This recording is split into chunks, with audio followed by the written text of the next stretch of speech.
Examine the following functions for continuity. तो इन सारे functions की हमें कंटिन्यूटी चेक करनी है। तो पहला फंक्शन है हमारे पास f of x is equal to x minus 5। तो इस फंक्शन की कंटिन्यूटी देखूँ तो इस फंक्शन की डोमेन हमारे पास ऑल रियल है। तो आप सिंपली ऑब्जर्व करो कि ये तो एक पॉलिनोमियल फंक्शन है। एक पॉलिनोमियल फंक्शन का क्या मतलब होगा कि वो तो हर जगह कंटिन्यूस होने वाला है। तो पॉलिनोमियल फंक्शन है कंटिन्यूस होता है, continuous at each x belongs to real. तो आप इस तरीके से देख सकते हैं डायरेक्टली ये तो हर जगह कंटिन्यूस आएगा। या फिर सिंपली अगर लिखना चाहते हैं, प्रूव करना है ऐसे, तो ऐसे देखें कि at some x is equal to c, randomly कोई भी एक रियल नंबर सी मैंने अज्यूम कर लिया। तो एफ ऑफ सी अगर मैं देखूंगा तो एक्स की जगह सी रखा तो वैल्यू आ गई सी माइनस 5। तो एफ ऑफ सी की वैल्यू हो गई सी माइनस 5। और लिमिट देखूँ अगर at x is equal to c, limit x is equal to c क्या आ जाएगा हमारे पास।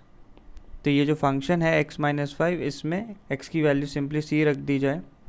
तो यहाँ से f ऑफ c और limit at x is equal to c, ये दोनों वैल्यूज़ जो हैं हमारे पास सेम आ गई हैं।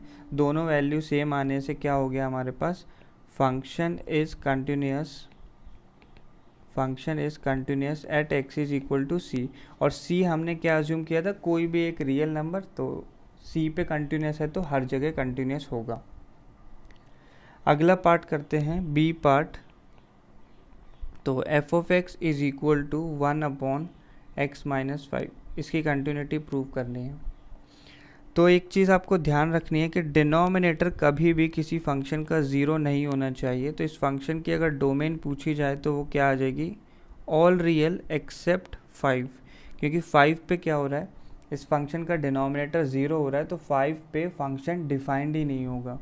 तो 5 पे अगर फंक्शन डिफाइंड ही नहीं है तो हम लोग बोल सकते हैं कि function is discontinuous, function is discontinuous at x is equal to 5।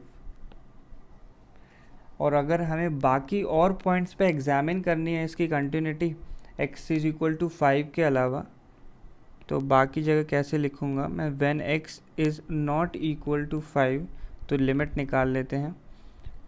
तो लिमिट निकाली मैंने किसी भी रैंडम एक रियल नंबर पे c, एक ऐसा c such that c is not equal to 5। तो इस पे अगर वैल्यू निकालें तो क्या आ जाएगा, 1 अपॉन एक्स माइनस 5 हमारा फंक्शन है, इसमें x की जगह सिंपली क्या रख देंगे, c माइनस 5। और फंक्शन की वैल्यू देखूंगा at x is equal to c, तो वो भी क्या आ जाएगी, 1 अपॉन c माइनस 5। तो यहाँ से हमारे पास लिमिट और वैल्यू ऑफ द फंक्शन ये दोनों सेम आ गए हैं। इसका मतलब function is continuous, therefore f is continuous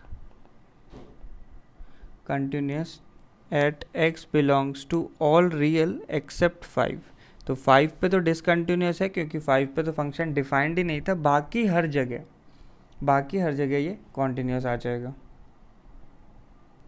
अगला पार्ट सी पार्ट अगर हम देखें तो सी पार्ट हमें क्या गिवन है, f of x is equal to x square minus 25 upon x plus 5।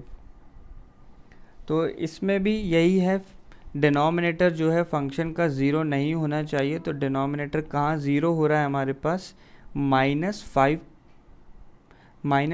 पे ज़ीरो हो रहा है। तो हमारे पास क्या आ जाएगी डोमेन, ऑल रियल एक्सेप्ट -5।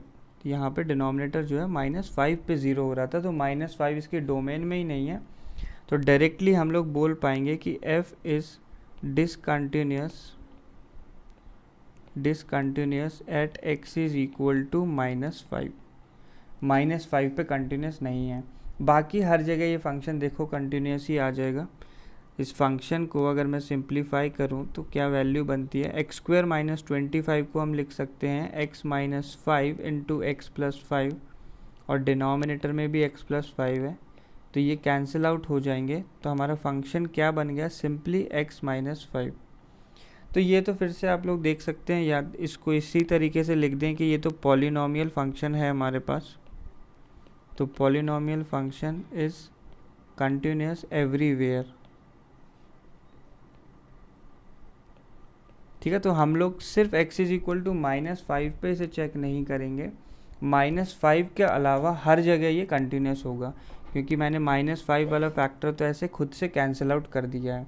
इस कंटिन्यूस एवरीवेयर, ये तो पॉलिनोमियल फंक्शन की बात है, बट अगर मैं एफ ऑफ एक्स की बात करूँगा तो ओरिजिनल फंक्शन क्या था, x² - 25 अपॉन x + 5 था। तो ये फंक्शन जो है कंटिन्यूस होगा for every x belongs to real except -5। -5 पे तो हमने डिसकंटिन्यूस बोल दिया था क्योंकि फंक्शन डिफाइंड ही नहीं था। तो ये जो सिंप्लीफिकेशंस हमें करनी होती है फंक्शंस में, इसके पहले हमें डोमेन देखनी होती है। डोमेन हमेशा ओरिजिनल फंक्शन पे ही देखी जाती है। तो ओरिजिनल फंक्शन पे मैंने बता दिया कि ये डिसकंटिन्यूस होगा -5 पे, फिर मैंने सॉल्व कर लिया, उसके बाद मैंने बोला कि ये पॉलिनोमियल फंक्शन बन गया तो कंटिन्यूस होगा, बट -5 पे मुझे फिर भी एक्सक्लूड करना होगा। नेक्स्ट पार्ट पे मूव करते हैं, फोर्थ पार्ट, डी पार्ट। तो एफ ऑफ एक्स गिवन है मॉड ऑफ x - 5। तो इसकी हमें कंटिन्यूटी चेक करनी है, तो लिमिट चेक कर लेते हैं। तो लिमिट चेक कर लेते हैं हम लोग पहले कहाँ पे, एट x = 5 पे चेक कर लेते हैं कि 5 पे देखो ये मॉड जो है 0 बन रहा है। तो अगर मैंने निकाली limit x tends to 5 mod of x - 5 पे, तो x की वैल्यू 5 रखने पे सिंपली क्या आ जाएगा, 0 आ जाएगी वैल्यू। और अगर आप f ऑफ 5 भी चेक करोगे तो वो भी क्या आ जाएगा, 0। दोनों वैल्यूज़ इक्वल आ गई हैं। इसका मतलब क्या प्रूव हो गया है, कंटिन्यूस प्रूव हो गया है एट x = 5। अच्छा, 5 के अलावा अगर हम लोग देखें तो सपोज़ मैं चेक कर रहा हूँ एट सम c, x की वैल्यू कुछ c ले ली, सच दैट जो c है वो 5 से बड़ा है। अच्छा, 5 से बड़ी क्वांटिटी पे मैं चेक कर रहा हूँ तो क्या आ जाएगा, limit x tends to c। अब मॉड ऑफ x - 5 है, तो देखो c जो है 5 से बड़ी क्वांटिटी है, तो ऐसे x की वैल्यू मैंने एक 5 से बड़ी क्वांटिटी रखी, तो क्या हो गया, ऐसे मॉड ऑफ c - 5। तो मॉड जो है मुझे पॉजिटिव ओपन करना होगा और वैल्यू क्या आ जाएगी, c - 5। मॉड पॉजिटिव क्यों ओपन हुआ है, क्योंकि c 5 से बड़ा है, तो मॉड के अंदर की क्वांटिटी जो है पॉजिटिव हो गई। और एफ ऑफ सी अगर देखा जाए तो एफ ऑफ सी वैल्यू क्या होगी, सिंपली एक्स की वैल्यू सी रख दी जाए तो वो मॉड ऑफ सी - 5 बनेगा। और मॉड जो है पॉजिटिव ओपन करना होगा क्योंकि सी > 5 है, तो ये वैल्यू आ गई c - 5। तो आप देख सकते हैं दोनों वैल्यू सेम आ गई हैं। इसका मतलब फंक्शन कंटिन्यूस है, कंटिन्यूस फॉर x > 5। तो हमने x = 5 पे कंटिन्यूस प्रूव कर दिया है, x > 5 पे कंटिन्यूस प्रूव कर दिया। एक बस हम देख लेते हैं, x = c, <5 पे भी चेक कर लेते हैं। तो <5 पे चेक करा तो limit x tends to c mod of x - 5, तो मॉड के अंदर ऐसे c - 5 बन जाएगा। बट अब क्या होगा कि c जो है हमने 5 से छोटा लिया है, c 5 से छोटा है, तो जब ये मॉड ओपन करोगे तो ये वैल्यू सिंपली 5 - c बनेगी। तो ये वैल्यू 5 - c आ जाती है। और f ऑफ c निकालने जाओगे तो वो फिर से मॉड ऑफ c - 5 बन जाएगा, x की जगह c रखा। बट जब मॉड हटाना है तो c जो है 5 से छोटा है, तो मॉड नेगेटिव हटेगा, तो वैल्यू आ जाएगी 5 - c। फिर से आप लोग देखें ये 5 - c दोनों इक्वल आ गए हैं, तो यहाँ से मैं बोल सकता हूँ क्या, कंटिन्यूस फॉर x < 5। तो पहले मैंने x = 5 पे कंटिन्यूस प्रूव कर दिया, फिर उसके बाद x > 5 पे कंटिन्यूस प्रूव किया, और लास्ट में x < 5 पे कंटिन्यूस प्रूव कर दिया। इसका मतलब फंक्शन जो है कंटिन्यूस होगा एवरीवेयर। 5 से छोटे पे कंटिन्यूस है, 5 से बड़े पे और 5 पे भी, तो हम लोग बोल सकते हैं कि कंटिन्यूस एवरीवेयर।